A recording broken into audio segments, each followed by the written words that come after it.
Krishna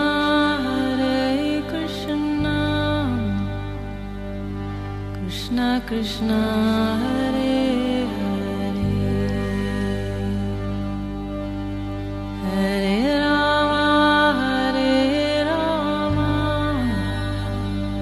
Rama Rama Hare Hare। नमस्कार, radio मानव रचना 107.8 पर मैं हूँ सरिता आपके साथ और श्रोताओं, शुरू हो चुका है कार्यक्रम आत्मदर्शन। जैसा कि आप सब जानते हैं, इस कार्यक्रम में हम बात करते हैं बहुत सारे आध्यात्मिक प्रसंगों के बारे में, कथाओं के बारे में और बहुत सारा ज्ञान आप तक पहुंचाने की कोशिश करते हैं। और आज भी हमेशा की तरह स्टूडियो में मौजूद हैं हमारे साथ रागलेखा दासी जी, चरणाशीष युगाचार्य श्रीमद भक्ति वेदांत नारायण गोस्वामी जी की शिष्या। रागलेखा दासी जी, आपका स्वागत है हमारे स्टूडियो में। हरे कृष्ण जी, रागलेखा दासी जी, पिछले कई एपिसोड से हम महाभारत के बारे में बात कर रहे हैं। बहुत सारे प्रसंग, बहुत सारी कथाएं आप हमें सुना चुकी हैं और महाभारत के युद्ध का वर्णन चल रहा था। आप हमें बता रही थी कि जब पांडवों ने मान ही लिया कि जब तक भीष्म पितामह कौरवों की तरफ से लड़ रहे हैं तब तक उनकी जीत असंभव है, तो इसीलिए भगवान श्री कृष्ण के साथ वो पहुंच गए भीष्म पितामह जी के पास और उन्हीं को पूछने लगे कि आपको हराने का क्या उपाय है। तो वो उपाय उन्होंने जान लिया था। तो आज हम आगे बढ़ेंगे और आपसे आगे की कथा जानेंगे। जी, अब 10वें दिन का युद्ध आरंभ हो रहा है।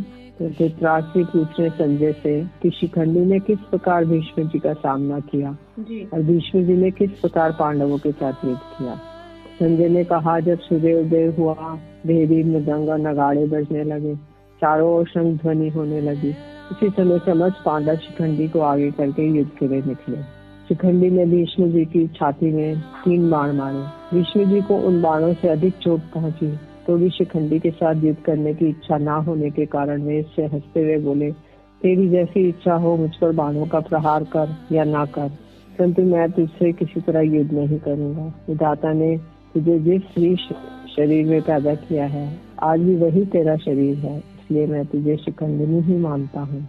उनकी ये बात सुनकर शिखंडी क्रोध से मूर्छित होकर बोला, महाबाहो, मैं तुम्हारा प्रभाव जानता हूँ, तो भी पांडवों का प्रिय करने के लिए आज तुमसे युद्ध करूंगा। मैं सत्य की शपथ खाकर कहता हूँ, निश्चय ही तुम्हारा वध करूंगा।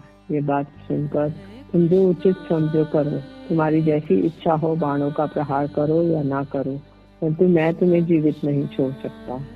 अर्जुन ने भी शिखंडी की बातें सुनी और यही अवसर था, ऐसा सोचकर उन्होंने उसे उत्तेजित किया। यदि भीष्म का वध किए बिना ही लौटोगे तो लोग तुम्हारी और मेरी भी हंसी करेंगे। अतः पूरा प्रयत्न करके भीष्म जी को मार डालो, इससे हम लोगों की हंसी न होने पाए। अर्जुन जी आप पहुंचे। उन्हें देखते ही कौरव सेना के रथी भय से थर्रा उठे। अर्जुन जी जोर जोर से धनुष टंकारने की बार सिंहनाद कर रहे थे। बाणों की वर्षा करते हुए रणभूमि में काल के समान विचरने लगे। जैसे सिंह की आवाज सुनकर हिरण भागते हैं, उसी प्रकार अर्जुन की सिंह गर्जना से भयभीत होकर आपकी सेना से योद्धा भाग चले। क्योंकि ये संवाद संजय धृतराष्ट्र जी को सुना रहे हैं। तो आपकी सेना मतलब धृतराष्ट्र जी की सेना। ये देखकर दुर्योधन ने भय से व्याकुल होकर भीष्म जी से कहा, दादाजी, जब पांडु नंदन अर्जुन मेरी सेना को भस्म कर रहा है, देखिए ना, सभी योद्धा इधर उधर भाग रहे हैं। भीम के कारण भी सेना में भगदड़ मची हुई है। सात्यकी, चेकितान, नकुल, सहदेव, अभिमन्यु, धृष्टद्युम्न और घटोत्कच के सभी मेरे सैनिकों को खदेड़ रहे हैं। अब आपके सिवाय इनका कोई सहारा देने वाला नहीं है। आप ही इन पीड़ितों की प्राण रक्षा कीजिए। दुर्योधन के ऐसा कहने पर भीष्म जी ने थोड़ी देर तक सोचकर मन ही मन कुछ निश्चय किया। उसके बाद उसे आश्वासन देते हुए कहा, दुर्योधन, मैंने तुमसे प्रतिज्ञा की थी कि 10,000 महाबली शत्रुओं का संहार करके ही रण से लौटूंगा। ये मेरा प्रतिदिन का काम होगा। उसको मैं अब तक निभाता आया हूँ और आज भी महान कार्य पूर्ण करूंगा। अच्छा, या तो मैं ही मरकर रणभूमि से में शयन करूंगा या पांडवों को ही मार डालूंगा। ये कहकर भीष्म जी पांडव सेना के पास पहुंचे और उन्होंने अपने बाण से शत्रुओं को गिराने लगे। उस दिन पांडव लोग रोकते ही रह गए, परंतु भीष्म जी ने अपनी अद्भुत शक्ति का परिचय देते हुए 1,00,000 योद्धाओं का संहार कर डाला। पितामह के उस पराक्रम को देखकर अर्जुन ने शिखंडी से कहा, अब तुम भीष्म जी का सामना करो, उनसे तनिक भी डरने की जरूरत नहीं है। मैं साथ हूँ। बाणों से मारकर उन्हें रथ से नीचे गिरा दूंगा। अर्जुन की बात सुनकर शिखंडी ने विष्णु जी पर धावा किया। दृष्टद्युम्न और अभिमन्यु ने भी उन पर चढ़ाई की। फिर विराट, द्रुपद, कुंती भोज, नकुल, सहदेव, युधिष्ठिर तथा उनकी सेना के समस्त योद्धाओं ने विष्णु जी पर आक्रमण किया। उसमें दृष्टद्युम्न ही अपने विपक्षी को दबाकर आगे बढ़ा और सैनिकों से पुकार कर कहने लगा, वीरों देखते क्या हो, ये पांडु नंदन अर्जुन भीष्म पर धावा कर रहे हैं, तुम लोग भी इनके साथ बढ़ो, डरो मत, भीष्म तुम्हारा कुछ भी नहीं बिगाड़ सकते। इंद्र भी अर्जुन का मुकाबला नहीं कर सकते, फिर भीष्म की तो बात ही क्या है। सेनापति के वचन सुनकर पांडवों के महारथी बड़े उल्लास के साथ भीष्म के रथ की ओर बढ़े। ये देखकर पितामह के जीवन की रक्षा के लिए दुशासन ने अपने प्राणों का भय छोड़कर अर्जुन पर धावा किया। द्रोणाचार्य को कुछ अशुभ सूचक निमित्त देखकर अपने पुत्र से कहा, बेटा आज ही वह दिन है जबकि अर्जुन भीष्म को मार डालने के लिए अपनी पूरी शक्ति लगा देगा, क्योंकि मेरे बाण उछल रहे हैं, धनुष फड़क रहा है और अस्त्र अपने आप धनुष के संयुक्त हो जाते हैं और मेरे मन में क्रूर क्रम करने का संकल्प हो रहा है। चंद्रमा और सूर्य के चारों ओर घेरा पड़ने लगा है। ये शत्रुओं के लिए भयंकर विनाश की सूचना देने वाला है। इसके सिवा तुम दोनों ही सेनाओं में पंचजन्य शंख की ध्वनि और गांडीव धनुष की टंकार सुनाई देती है।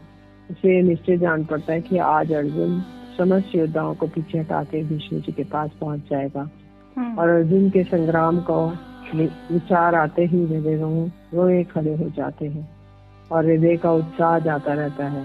शिखंडी को अर्जुन भीष्म के साथ युद्ध करते हुए बड़ा चला आ रहा है। युधिष्ठिर का क्रोध, भीष्म और अर्जुन का संघर्ष और मेरे शस्त्र छोड़ने का उद्योग, ये तीनों बातें प्रजा के लिए अमंगल की सूचना देने वाली है। अर्जुन मनस्वी, बलवान, शूर और अस्त्र विद्या में प्रवीण, शीघ्रता का पराक्रम दिखाने वाले, दूर तक निशाना भेदने वाले, अशुभ अशुभ निमित्तों को जानने वाले हैं। इंद्र सहित संपूर्ण देवता भी इस युद्ध में नहीं जीत सकते। तुम अर्जुन का रास्ता छोड़कर शीघ्र ही भीष्म जी की रक्षा के लिए जाओ। धर्मात्मा भीष्म 10 दिन तक पांडवों की सेना को संतप्त कर अब अपने जीवन से उदासीन हो गए। उन्होंने युद्ध करते हुए प्राण त्याग करने की इच्छा से ये विचार किया कि मैं बहुत वीरों को नहीं मारूंगा और पास ही खड़े हुए राजा युधिष्ठिर से कहा, बेटा युधिष्ठिर, मैं तुमसे एक धर्म अनुकूल बात कहता हूँ, सुनो भैया। इस शरीर में मैं बहुत उदासीन हो गया हूँ। इस संग्राम में बहुत से प्राणियों को संहार करते करते मेरा समय बीता है। इसलिए यदि तुम मेरा प्रिय करना चाहते हो तो अर्जुन, पांचाल तथा संजय वीरों को आगे करके मेरा वध करने का प्रयत्न करो। आज शत्रुओं पर विजय प्राप्त करने वाले वीर अर्जुन से सुरक्षित होकर भीष्म जी को प्रयास कर दो। आज तुम भीष्म जी से तनिक भी नहीं घबराना। हम शिखंडी को आगे करके उन्हें अवश्य परास्त कर देंगे। अर्जुन ने शिखंडी को आदेश किया कि आगे बढ़ो, आगे बढ़ो, भीष्म जी के पास पहुंचकर उनका अंत कर दो। ऐसा कहकर अर्जुन शिखंडी को आगे रखकर बड़े वेग से भीष्म जी की ओर चले।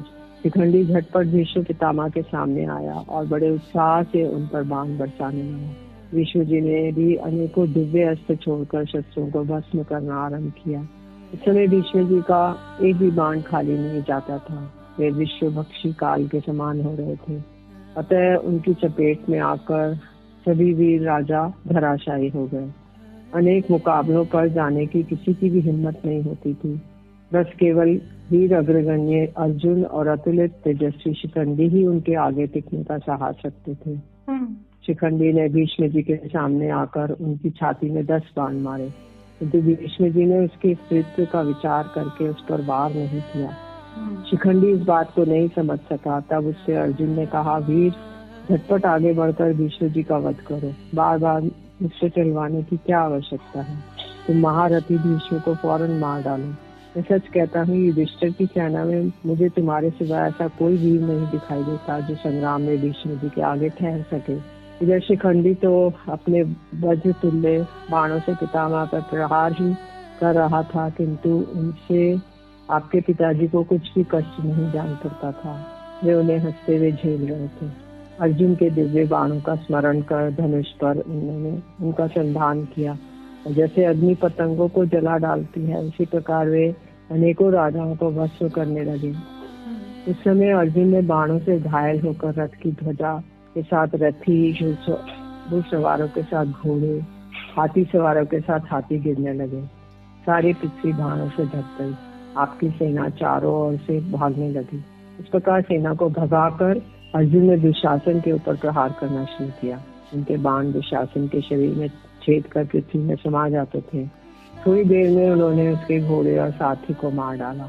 तब तो वे सभी महारथी पराजित होकर भाग चले। दोपहर के पहले इन सब योद्धाओं को हराकर अर्जुन धूम रहित अग्नि के समान दीप्तिमान होने लगे। प्रखर किरणों से जगत को तपाने वाले सूर्य की भांति वे अपने बाणों से अन्यान्य राजाओं को भी ताप देने लगे। समस्त महारथियों को भगाकर उन्होंने संग्राम में कौरव पांडवों के बीच एक रथ की बहुत बड़ी नदी बहा दी। इसमें में ही अपने दिव्य अस्त्रों का प्रयोग करते हुए भीष्म जी अर्जुन के ऊपर चढ़े आए। उसे देखकर शिखंडी ने उन पर धावा किया। उसे देखते ही भीष्म ने अपनी अग्नि के समान तेजस्वी अस्त्रों को समेट लिया। तब अर्जुन भीष्म पितामह को मूर्छित करके आपकी सेना का संहार करने लगे। पांडव सेना के जो वीर अर्जुन के पीछे गए थे, वे सभी भीष्म के सामने जाते ही यमलोक के अतिथि बन गए। भीष्म जी ये महान पराक्रम करके हाथ में धनुष लिए दोनों सेनाओं के बीच में खड़े हो गए। उस समय कोई राजा उनकी और आंख उठाकर देखने का भी साहस नहीं कर सकता था। भीष्म जी के उस पराक्रम को देख के भगवान श्री कृष्ण ने धनंजय से कहा, अर्जुन देखो, ये शांतनु नंदन भीष्म दोनों सेनाओं के बीच में खड़े हैं। अब तुम जोर लगाकर इनका वध करो, तभी तुम्हारी विजय होगी। जहाँ ये सेना का संहार कर रहे हैं वहाँ पहुंचकर जबरदस्ती इनकी गति रोक दो। तुम्हारे सिवा दूसरा और कोई ऐसा वीर नहीं है जो भीष्म के बाणों का आघात सह सके। भगवान की प्रेरणा से अर्जुन उस समय इतनी बाण वर्षा की उन्होंने कि भीष्म जी का रथ, ध्वजा और घोड़ों के साथ उन्हें आच्छादित कर दिया। परंतु पितामह ने अपने बाण छोड़कर अर्जुन के बाणों के टुकड़े टुकड़े कर दिए। भीष्म जी के पीछे चलने वाले जितने योद्धा थे वे सबको अर्जुन ने मार गिराया और स्वयं भी भीष्म पर धावा किया। शिखंडी को आगे रखकर सभी पांडवों ने भीष्म जी को चारों ओर से घेर लिया और उन्हें बाणों से बीधना आरंभ किया। इसमें भीष्म तो अकेले थे, उन्हें मारने वालों की संख्या बहुत थी। इससे उनका कवच छिन्न भिन्न हो गया, उन्हें विशेष कष्ट पहुंचा और मन स्थानों में गहरी चोट लगी। तो भी वे विचलित नहीं हुए। एक ही क्षण में रथ की पंक्ति तोड़कर बाहर निकल आते और पुनः सेना के मध्य में प्रवेश कर जाते थे। महारथी शिखंडी के बाणों का प्रबल प्रहार किया, किंतु उससे उन्हें कष्ट नहीं हुआ। तब अर्जुन ने कुपित होकर भीष्म जी के धनुष को काट डाला और उनके धनुष को काटना कौरव महारथियों से नहीं सहा गया। इस समय आचार्य द्रोण, कृतवर्मा, जयद्रथ, भूरिश्रवा, शल, शल्य, भगदत्त ये 7 वीर क्रोध से भरकर धनंजय पर टूट पड़े।